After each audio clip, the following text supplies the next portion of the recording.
Today we are going to learn first chapter of 7th standard, that is nutrition in plants. In class 6 you learned that food is essential for all living organisms. You also learned that carbohydrates, proteins, fats, vitamins and minerals are components of food. These components of food are called nutrients and are necessary for our body. You have already learned that in class 6 that food is essential for all living organisms.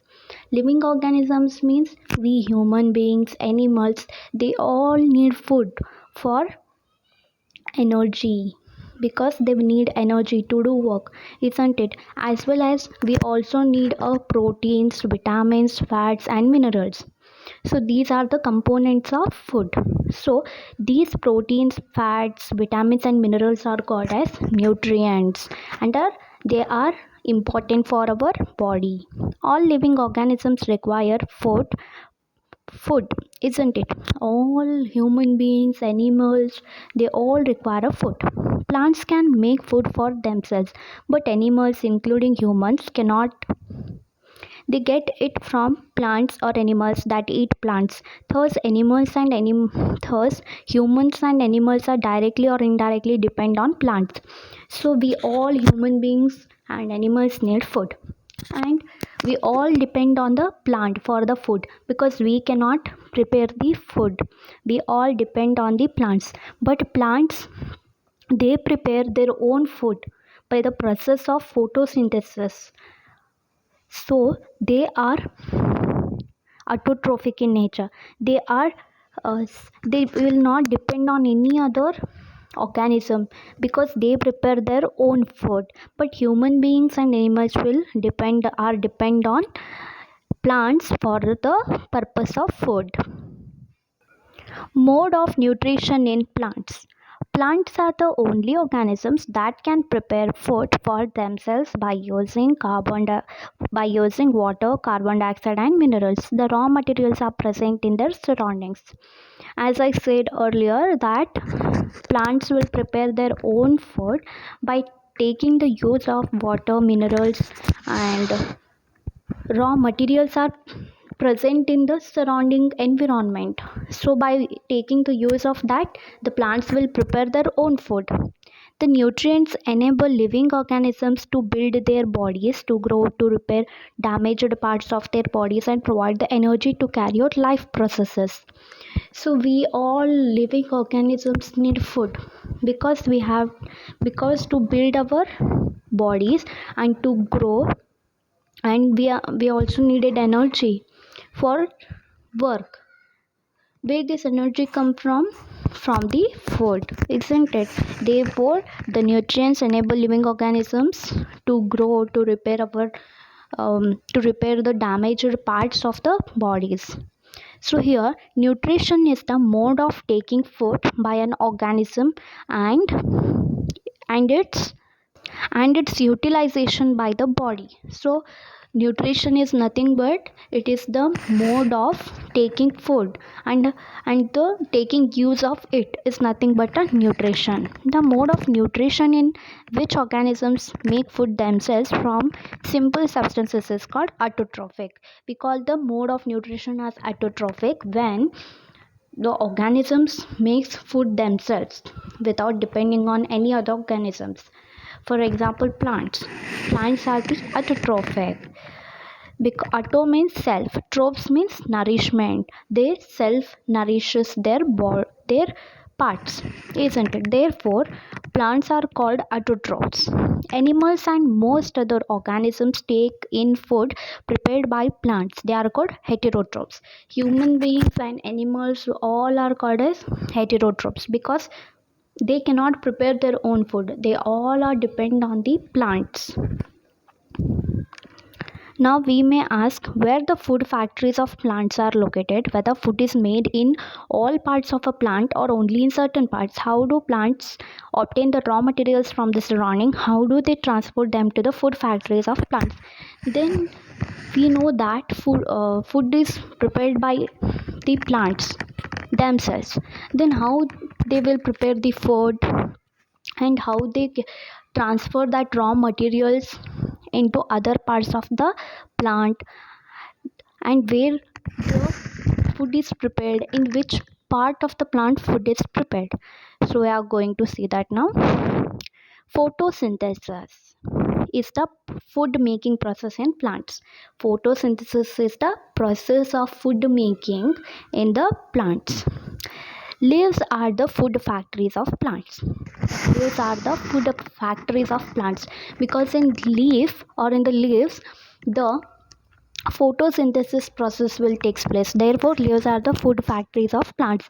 Therefore all the raw materials must reach the leaf. So these all the raw materials means water, carbon dioxide, and every raw material should has to reach the leaf, isn't it?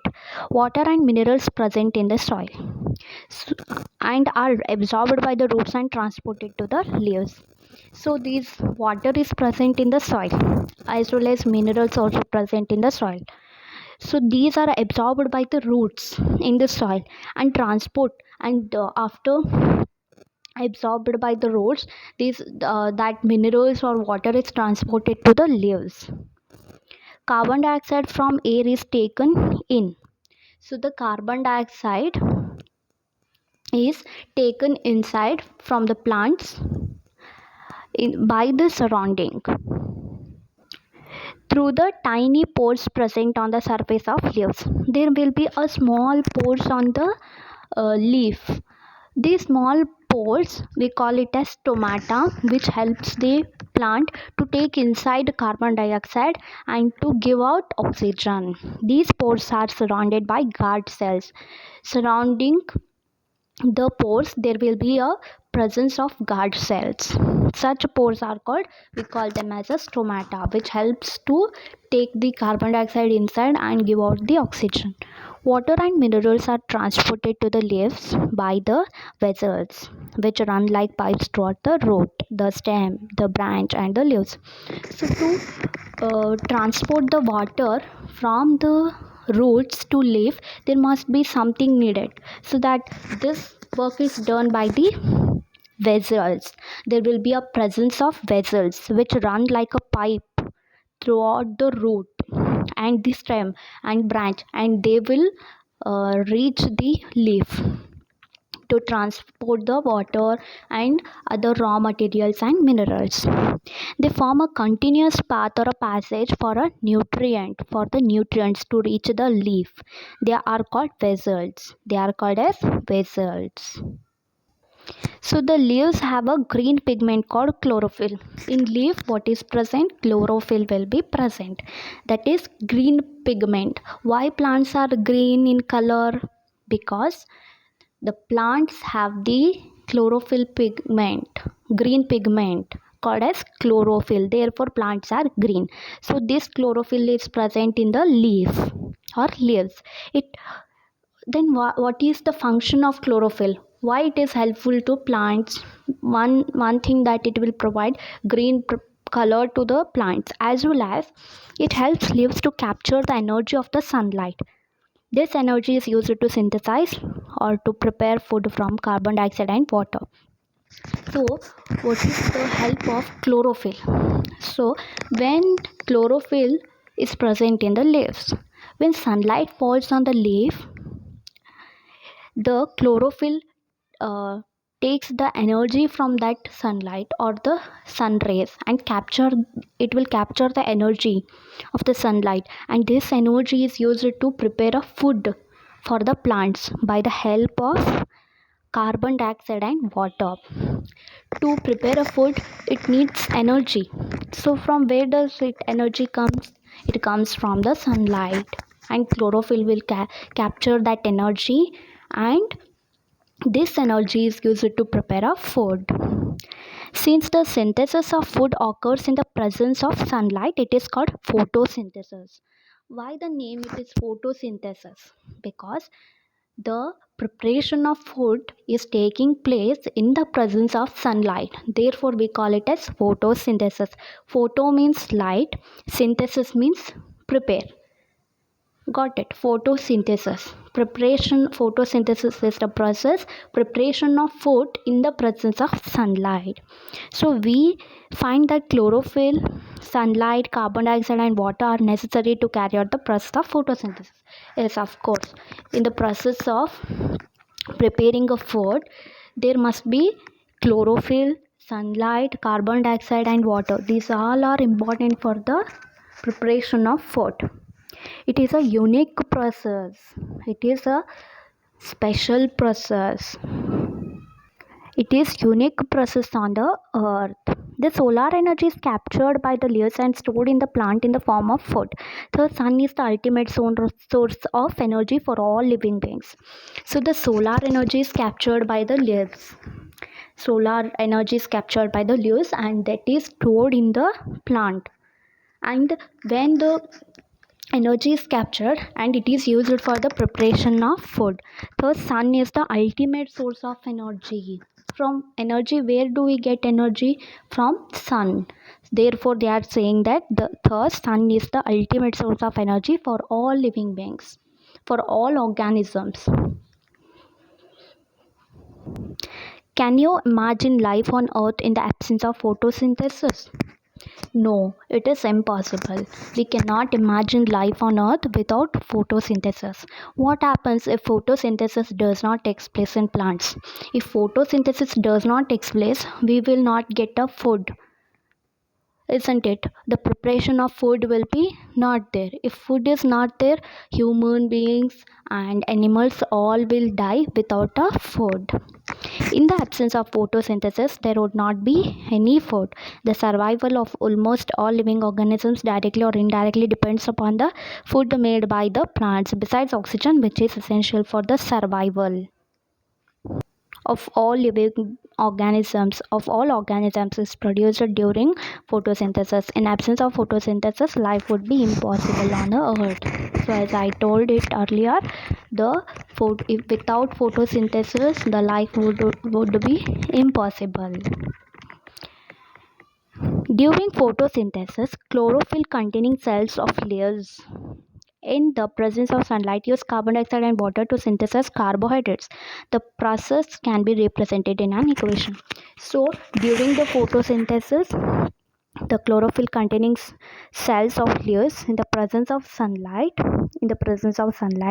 the carbon dioxide and water is converted to carbohydrates. Means they are converted to carbohydrates. The process can be represented here. Here you can see carbon dioxide plus water in the presence of sunlight or chlorophyll will give carbohydrates and oxygen. It will take inside carbon dioxide and gives out the oxygen. You can see the picture here.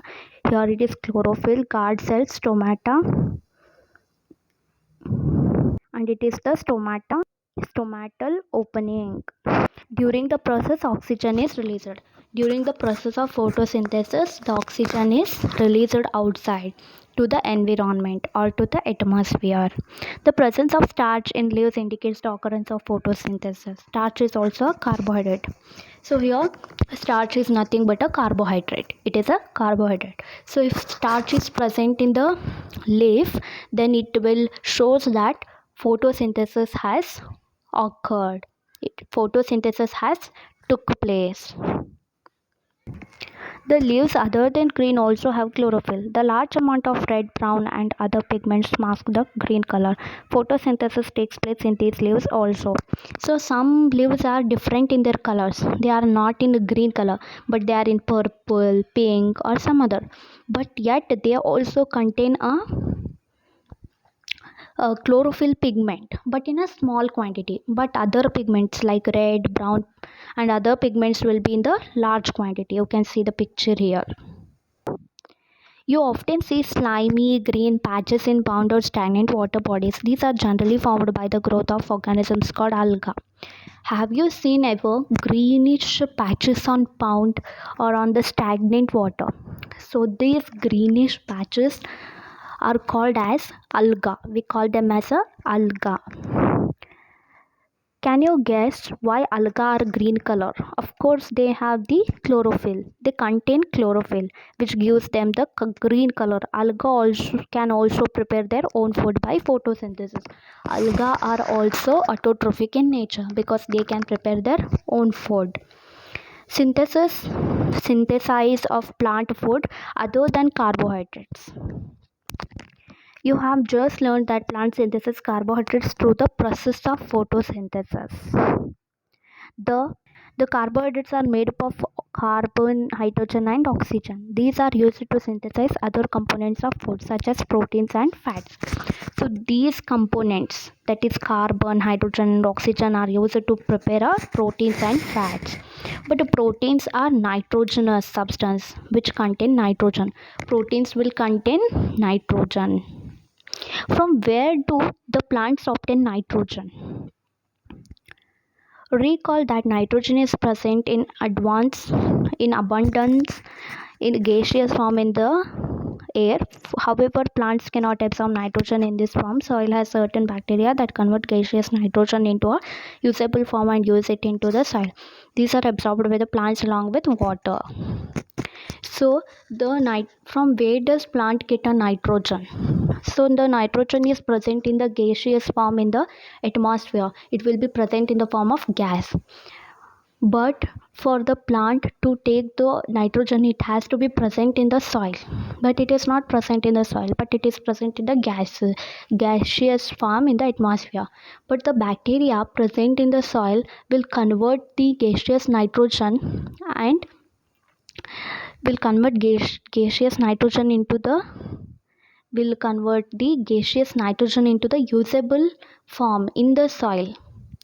Then when it is present in the soil, the plant will easily absorb the nitrogen and gives it to the various parts of the plant body. Also, you might have seen farmers adding fertilizers rich in nitrogen to the soil. In this way, the plant fulfill the requirements of nitrogen along with the other constituents. So this is the one of the form, and other form is the farmer will add the fertilizer or a manure containing nitrogen directly into the soil. So then easily the plant can absorb the nitrogen. Other mode of nutrition in plants. There are some plants which do not have chlorophyll. They cannot synthesize food. How do they survive and form? From where do they derive nutrition? So some plants will do not have the chlorophyll. If chlorophyll is not present, then how can they prepare food? The photosynthesis will not take place because chlorophyll is necessary for the photosynthesis. Therefore, how they can get the food? From where they can get food? Like humans and animals, such plants depend on the food produced by other plants. So therefore, that plant which cannot prepare their own food, it will depend on the other plant which will prepare the food. They use the heterotrophic mode of nutrition. This mode of nutrition is called as heterotrophic because they depend on other plants. You see a yellow wiry branched structure twining around the stem and branches of a tree. This plant called cuscuta. It does not have chlorophyll. It takes ready-made food from the plant on which it is climbing. So the cuscuta plant does not have the chlorophyll, but it climbs on the other plant to take a food. The plant on which it climbs is called the host. The plant which gives the food is called as the host, since it deprives the host of valuable nutrients, because it is giving its valuable nutrients or a food to the other plants. Therefore, it is called as host. Cuscuta is called the parasite. Are we and other animals also kind of parasites? You should think about it and discuss with your teacher. So, Cuscuta is the parasite because parasite is nothing but which lives inside or outside the body of other plant and takes the food from it. It is called as a parasite. But we human beings and animals are not a parasite because we do not live inside or outside the body of the host. Therefore, Fuscata is parasite, but humans and animals are not parasites. Have you seen or heard of plants that can eat animals? It is a They are saying that the plants eating the plants will eat the animals or insects. There are a few plants which can trap insects and digest them. Such plants may be green or some of other color. Look at the plant in figure 1.6. The picture like or jug like structure is the modified part of a leaf. The apex of the leaf forms a lid which can open and close the mouth of pitcher.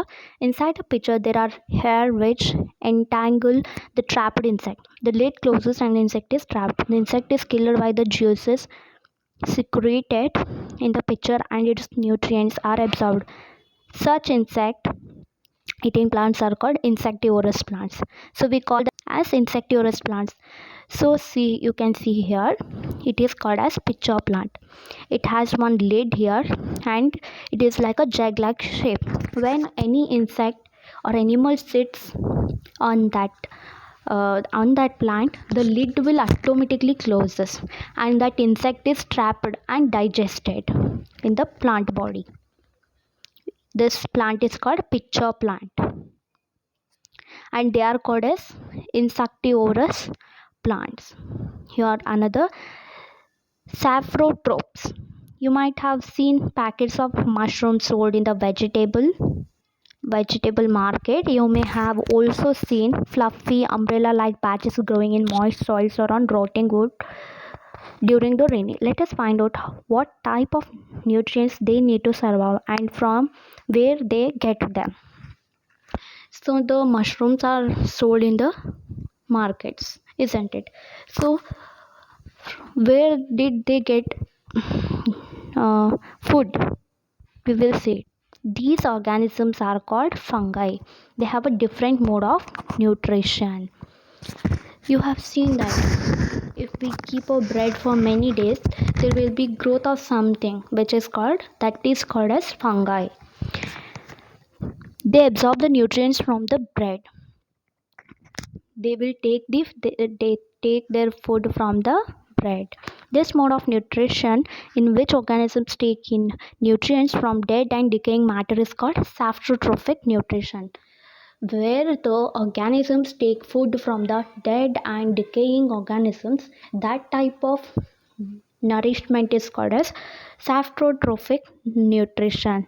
Such organisms with saprotrophic mode of nutrition are called saprotropes and we call them as a saprotropes.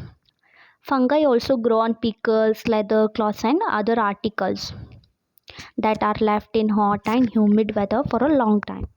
So the fungi will also grow on pickle and leather cloths and many more. Some organisms live together and share both shelter and nutrients. This relationship is called symbiosis. So some organisms will live together and they exchange their food like give and take. You give me the food and I will give you the shelter. Like this relationship is called symbiosis. For example, certain fungi live inside the roots of plants. The plants provide nutrients to the fungus and in turn the fungus provides water and certain nutrients. So some fungus will live on the roots of the plant because fungus will get the food from the plant and that plant will provides in return fungus provides the water and certain nutrients and plant will provide food to the fungus. In organisms called lichens, a chlorophyll containing partner which is an alga and a fungus live together. So lichen is called as where alga and fungus both live together and the both are this is the symbiotic association, symbiosis association, and we call them as the lichens. The fungus provides shelter, water and minerals to the alga. Alga will get the water and shelter from the fungus. In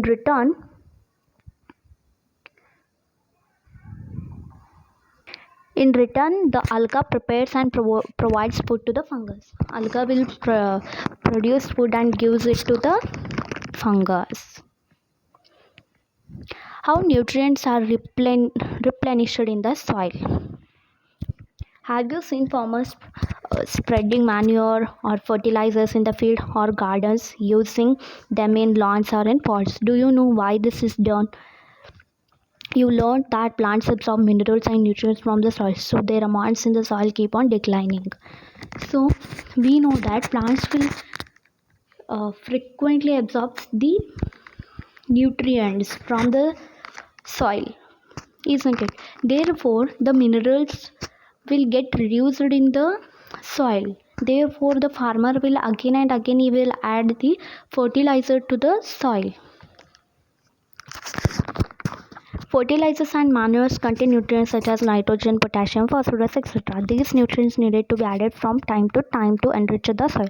Therefore, they will add the soil again and again to the therefore they add the nutrients to the soil. We can grow plants and keep them healthy if we can fulfill the nutrient requirement of plants. To grow a plant healthy, we have to add them a required nutrients, isn't it? Usually crop plants absorb a lot of nitrogen and the soil becomes deficient in nitrogen.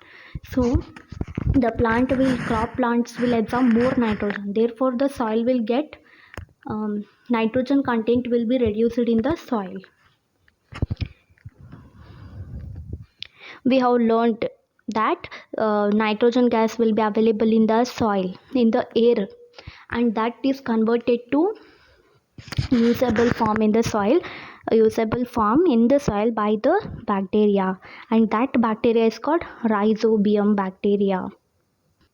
Rhizobium, this rhizobium, it will add the nitrogen to the soil, but it cannot make its own food, so it lives in the roots of the gram, peas, mung, beans and other legumes and provides them with the nitrogen, and in turn that rhizobium will get food from the plant. This is also a kind of symbiotic relationship, and this is helpful for the farmer because he has to add the fertilizer to the soil. When this rhizobium help to add nitrogen into the soil, the farmer will get the help from the symbiotic association. Plants are grown. Most of the pulses are obtained from the leguminous plants. In this chapter, you have learned that most of the plants are autotrophs. Only a few plants are parasitic or saprotrophic. So, most of the plants, many plants are autotrophic. It means they can prepare their own food. But only some few plants which do not have chlorophyll, they cannot undergo synthesis of food. Process of photosynthesis, and therefore they are parasitic or saprotrophic. They derive nourishment from other organisms. All animals are categorized as heterotrophs. All the animals are heterotrophs since they depend on plants and other animals for food. So the animals will depend on the plants, therefore they are heterotrophic. Can we say that the insectivorous plants are partial heterotrophs? Yes, insectivorous plants are partial heterotrophs. Partial means half. Half they are heterotrophs, means half they depend on the other organisms and half they will prepare their some food for themselves, and therefore they are partial heterotrophs as you see in the picture plant, isn't it? So therefore they will prepare their food themselves, only half little, and half they will depend on the other organisms. Therefore they are partial heterotrophs. This is the completion of your lesson. Thank you for watching this video.